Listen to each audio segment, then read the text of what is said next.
is board gaming gaming? But I think we're kind of answering that question, and maybe we'll come back to it at the end and just confirm whether or not we still feel that way. But I don't imagine that's going to change. So when of course.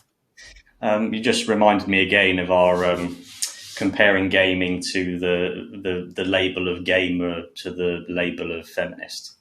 Like you ask someone, "Are you a feminist?" And you go, "No." And you go, "Well, do you think women deserve to be paid the same as men?" Yes. Do you think they should be safe from male violence? Yes. Do you think they should be represented fairly on TV and film and in media and in Parliament? Yes. You're a gamer. You're a feminist. Okay, you play Candy Crush, don't you? You play board games, don't you? You play card games. Are you a gamer? Absolutely. Yes. Yeah. That's the point. I really enjoy that parallel. Yeah. Yeah, no, I think that's absolutely right. And I think we're too quick to not want to be, we have such negative attitudes to labels, don't we? So I think sometimes we're quick to sort of say, no, that's not me. But actually sometimes it is, and that's okay. And that's all right. And I think that's one of the things that I'm hoping that we come away from tonight with is that it is such a diverse area that, it can be you because it can fit you. So when I was looking into today, I was looking at like how much, because I've heard rumors that board gaming and tabletop gaming has been on the increase. And I know that during the pandemic, it continued to increase.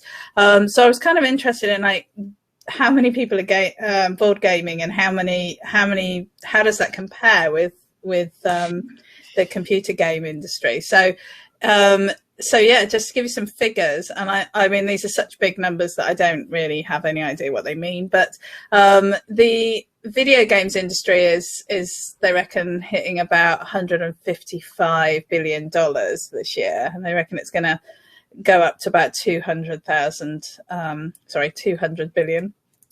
in 2023. Whereas that's the global market, the global games puzzles market, and this does include jigsaws, and which I'm not so sure about the jigsaw thing, but I feel like I have to mention it because that is obviously quite a big factor. That's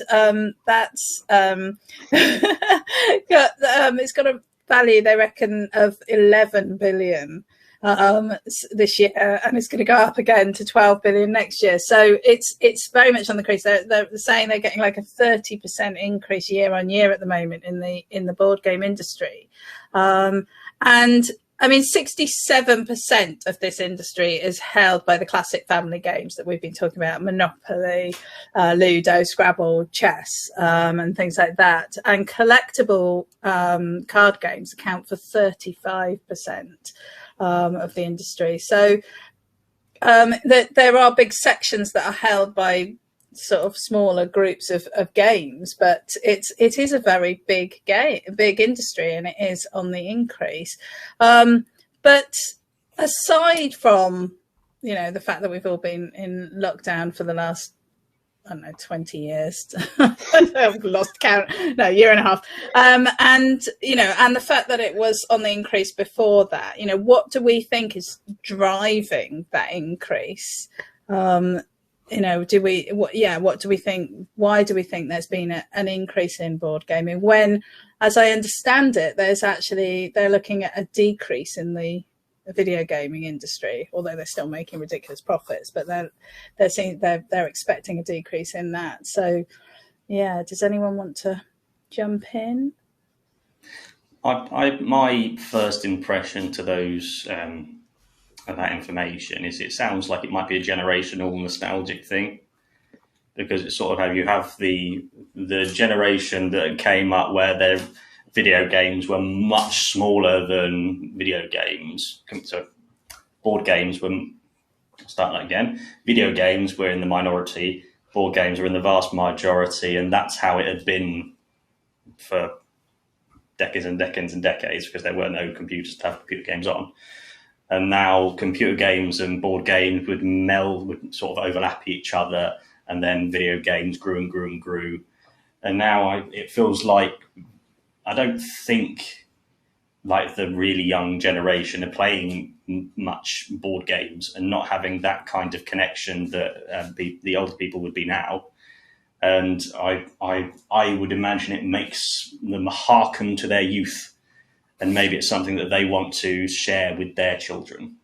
But I think but board games are something that I don't think they'll ever disappear, because they are true classics of entertainment. And I think it just struck me then something you were saying about how board game, the industry may still be growing because there's always going to be demand for it, but it may not be innovating as much, because when people think of board games, they have their things that they love. And I don't think it's very common to sort of, I don't know if there are new classics being made in board games. Whereas with PlayStations, there are new classics all the time, and other Steam and everything. That was my first impression on it. Well, I'm going to bring Caroline in there to respond, because it is interesting, because I do think everything you said's right, Matt, and I do think there is a bit of that sort of nostalgia type stuff, and I think we can't underestimate the impact of the pandemic. It's like, people are much more right. Okay, let's get that out. But I do think that the Rosenberg games I pointed to earlier, also Elizabeth Hargrave, who has to get credit as the designer of the game Wingspan, which has been a huge hit over the last year. It's massive online. It's got a viable, proper version on Tabletop Simulator on Steam. I love it. I really want a physical copy of it one day for this, which is that one of the main mechanics of the game involves you putting dice into a birdhouse, and how they come out has a massive impact on the game. And I absolutely just love that, and I think it's brilliant. But I think the whole, if I was pretentious enough to really remember all the details, but I think usually it's called the Germanic board game movement of the last 10 years that's brought us things like Settlers of Catan being the famous one, which I'm really embarrassed to admit I've never played. I've played every board game under the planet, and I've never played Settlers of Catan. Oh my gosh. Well, just actually, because it's that thing of like, God, that's just so popular now. I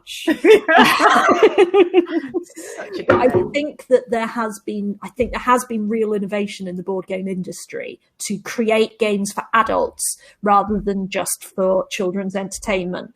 And I think that some of the games that are being played, like the more complex end of the things that I play, are really tactical and structural. And, if we would go back and look at one of the oldest board games, you see what I've done there? Chess. But that is, that's one of the reasons chess was so enduring, was the tactics and the strategy and stuff like that. And obviously chess is trendy at the moment as well. So I think there is that sort of challenge to the mind that people like about it. It's like video games, though. It's not just for kids anymore. No. Do you have any thoughts on that, Alex? I'm just going to chip in with a brief thought, really. I'm going to agree with the fact that it is quite nostalgic and retro, and I think I can only guess that perhaps during lockdown people were missing human contact and intimacy, so if they had people they were living with, they could play board games with. Board games are a lot more intimate than video games, because you can see everyone's reactions, see if they're planning on cheating or not, or whatever else.